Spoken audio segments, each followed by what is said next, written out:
রবিবার রাতে দুর্গাপুর মহকুমা হাসপাতালের এমার্জেন্সি গেট ভাঙচুরের ঘটনায় বিধাননগর ফাঁড়ির পুলিশ সোমবার রাতে বিধাননগর এলাকা থেকে 4 জনকে গ্রেপ্তার করে।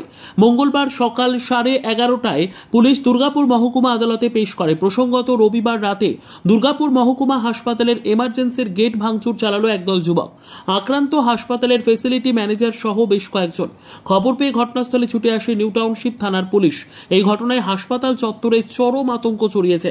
ঘটনার সূত্রপাত রবিবার রাতে এক যুবক বাইক দুর্ঘটনায় চিকিৎসার জন্য দুর্গাপুর মহকুমা হাসপাতালে আসে। ওই যুবকের সঙ্গে তাদের বন্ধুগুলো ইমার্জেন্সিতে ঢুকতে গেলে বাধা দেয় নিরাপত্তা রক্ষী।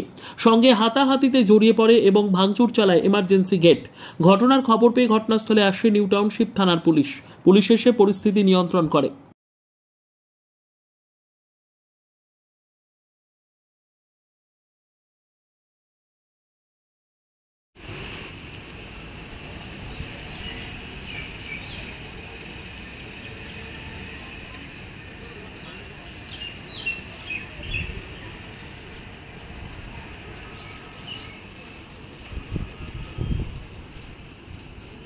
বিদ্যা, ব্যবসা, চাকরি, জটক বিচার, বিবাহ, পারিবারিক অশান্তি, সন্তান লাভ, বাস্তু সমস্যা, আরো যে কোনো সমস্যার সমাধানের একমাত্র সেরা ঠিকানা জ্যোতিষী প্রসাদ রায়।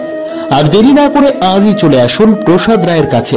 আমাদের ঠিকানা 5A/23 SEPCO township, B zone, Durgapur, 713205। Phone number 7407250555, 9064620441, 8967696309।